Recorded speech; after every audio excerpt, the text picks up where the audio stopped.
A veces, las historias más poderosas no son aquellas de conquistas militares o grandes hazañas políticas, sino las de individuos que, a través de su perseverancia en tiempos de oscuridad, logran sostener el alma de una comunidad. Es en esos periodos inciertos cuando la verdadera naturaleza de un líder se revela.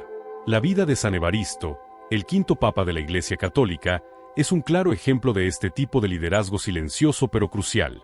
Aunque los detalles sobre su vida son escasos y a menudo oscurecidos por la falta de documentación de su época, lo que sí sabemos es que guió a la Iglesia en uno de los momentos más críticos de su historia, cuando la fe cristiana aún era considerada una amenaza para el Imperio Romano. San Evaristo no solo tuvo que enfrentarse a las persecuciones y a la clandestinidad, sino también al desafío de organizar una comunidad que crecía rápidamente en número, pero que estaba desprovista de la estructura necesaria para sostenerse a largo plazo.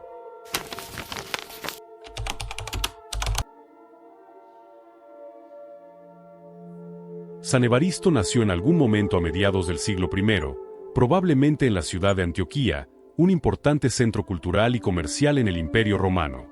Su padre, Judá, era un judío helenista, lo que significa que Evaristo creció en un hogar con profundas raíces en las tradiciones judías, pero también expuesto a la influencia de la cultura griega y romana.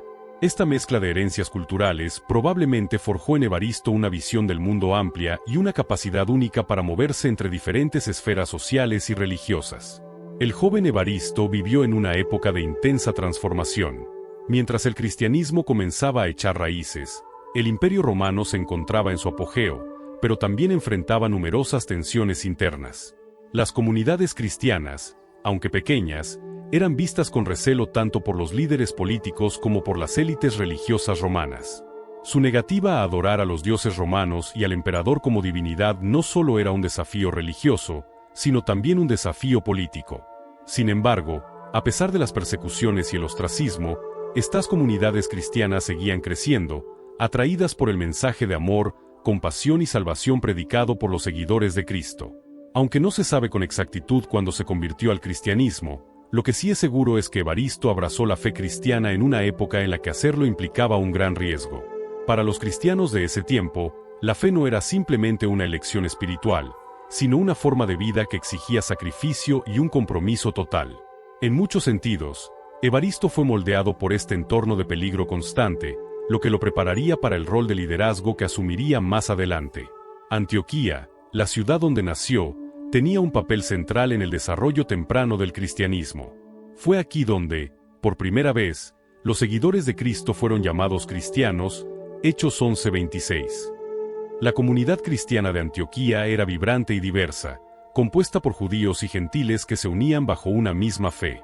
En este ambiente de intercambio cultural y espiritual, Evaristo fue educado y probablemente influenciado por los debates teológicos y filosóficos que marcaban los primeros años del cristianismo. Mientras tanto, en Roma, la situación de los cristianos era cada vez más precaria.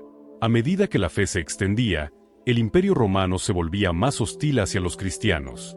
Nerón, uno de los primeros emperadores en perseguir a los cristianos, ya había utilizado a los seguidores de Cristo como chivos expiatorios, acusándolos de causar el gran incendio de Roma en el año 64. Esta primera gran ola de persecuciones dejó una marca indeleble en la comunidad cristiana de Roma y estableció un patrón de miedo y clandestinidad que definiría las siguientes décadas. Es en este contexto que Evaristo comenzó su camino hacia el liderazgo. Sabemos que, antes de ser papa, se destacó como un miembro clave de la comunidad cristiana en Roma, lo que lo llevó a ser elegido sucesor de Clemente I. La Iglesia estaba aún en sus primeras etapas de organización, y la tarea de liderar en este periodo no solo implicaba ser un guía espiritual, sino también un organizador capaz de estructurar una comunidad dispersa y perseguida.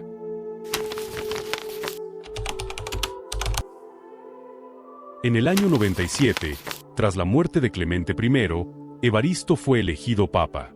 El título de papa en ese entonces no llevaba las mismas connotaciones de poder y autoridad visibles que tiene hoy en día. En lugar de ser el líder visible de una iglesia global, el papa en aquellos primeros siglos era más bien el obispo de Roma, responsable de guiar a la comunidad cristiana en la capital del imperio. Sin embargo, en una ciudad como Roma, donde la presencia del cristianismo era una amenaza directa para el culto imperial, este papel tenía implicaciones de gran riesgo. El papado de Evaristo se sitúa en un contexto de creciente persecución bajo los emperadores Domiciano y posteriormente, Trajano. Domiciano, quien gobernó desde el año 81 hasta el 96, fue particularmente hostil hacia los cristianos, viendo su negativa a participar en el culto imperial como una subversión del orden romano. Aunque la muerte de Domiciano trajo un respiro temporal para los cristianos bajo el breve gobierno de Nerva, la elección de Trajano en el año 98 renovó las tensiones. A pesar de estas circunstancias adversas, Evaristo no solo sobrevivió como líder de la Iglesia, sino que también fue responsable de sentar algunas de las bases más importantes para su futura organización.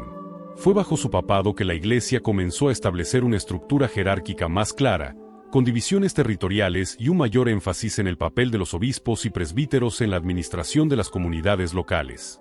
La necesidad de esta organización no solo era práctica, sino también vital para la supervivencia de la Iglesia, que ahora se expandía rápidamente por todo el imperio. En este sentido, el liderazgo de Evaristo fue esencial. La Iglesia ya no podía depender únicamente de la predicación y el carisma de sus líderes. Necesitaba una estructura que pudiera sostenerse a sí misma incluso en tiempos de persecución.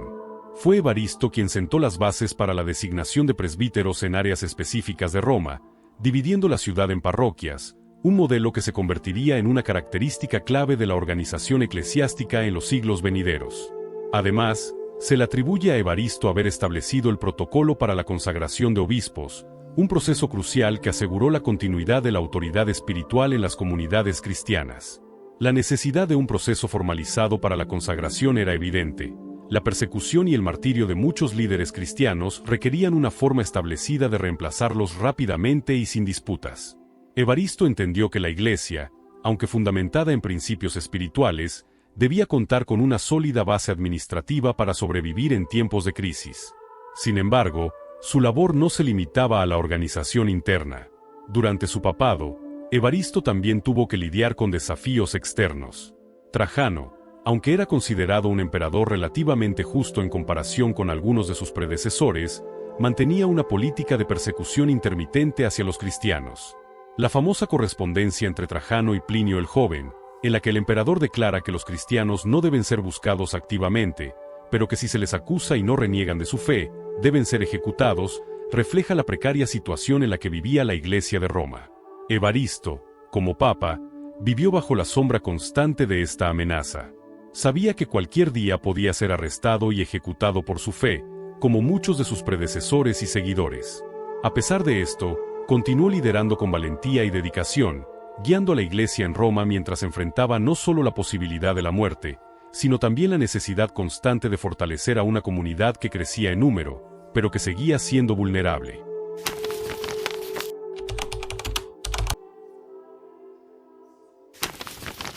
Los últimos años del papado de San Evaristo estuvieron marcados por el retorno de las persecuciones más intensas bajo el gobierno de Trajano. A medida que el cristianismo continuaba expandiéndose, las autoridades romanas se volvieron cada vez más hostiles hacia lo que consideraban una secta subversiva.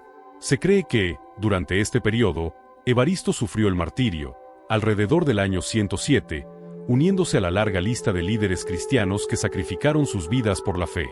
Aunque no existen registros detallados sobre las circunstancias exactas de su muerte, la tradición sostiene que Evaristo fue arrestado y ejecutado por su fe. Esta falta de información precisa no es sorprendente, dado que muchos de los registros de la Iglesia primitiva fueron destruidos o nunca escritos debido a la naturaleza clandestina de su existencia. Sin embargo, el hecho de que Evaristo sea venerado como mártir refleja el peligro en el que vivió durante su papado y la naturaleza del sacrificio personal que asumió al liderar la Iglesia en tiempos de persecución. Pero más allá de su martirio, el legado de San Evaristo se extiende mucho más allá de su muerte. Fue bajo su liderazgo que la Iglesia de Roma comenzó a transformarse en una comunidad más organizada y estructurada, capaz de resistir las presiones externas y de continuar expandiéndose a pesar de las dificultades. Evaristo entendió que la Iglesia no solo debía ser una comunidad de fe, sino también una institución capaz de perdurar en el tiempo. Su legado es evidente en la forma en que la Iglesia católica ha mantenido su estructura jerárquica, basada en el modelo que él ayudó a desarrollar. La división en parroquias, la consagración formal de obispos y la organización de las diócesis son todos elementos que se remontan al trabajo pionero de San Evaristo. A través de su liderazgo, la Iglesia fue capaz de superar los desafíos de su tiempo y sentar las bases para su futura expansión. Después de su martirio, San Evaristo fue enterrado en Roma, y con el tiempo, su tumba se convirtió en un lugar de veneración para los cristianos. Su nombre se incluye en la lista de los primeros mártires de la Iglesia, recordado no solo por su valentía en tiempos de persecución, sino también por su contribución a la organización y consolidación de la comunidad cristiana. En el siglo IV, cuando el cristianismo finalmente fue legalizado bajo el emperador Constantino, las contribuciones de Evaristo y otros primeros papas se hicieron evidentes. Fue gracias a su liderazgo que la Iglesia pudo sobrevivir en tiempos de adversidad extrema y salir fortalecida de ellos. Su trabajo organizativo, su dedicación pastoral y su disposición al sacrificio personal son testimonio de su papel crucial en la historia de la Iglesia Católica. La vida de San Evaristo no es una historia de grandes batallas ni de gestas heroicas en el sentido tradicional. Es, más bien, la historia de un líder que, en tiempos de persecución y peligro constante, entendió que la supervivencia de la Iglesia dependía tanto de la fe de su comunidad como de la organización y la estructura. A través de su liderazgo, la Iglesia primitiva encontró una forma de sostenerse y expandirse, a pesar de los intentos del Imperio Romano de destruirla. Su martirio es un recordatorio del costo personal que muchos líderes cristianos tuvieron que pagar para asegurar que la luz de la fe siguiera brillando. Hoy, San Evaristo es recordado no solo como un papa y un mártir, sino como un pastor que, en los tiempos más oscuros, guió a su rebaño con coraje, sabiduría y sacrificio.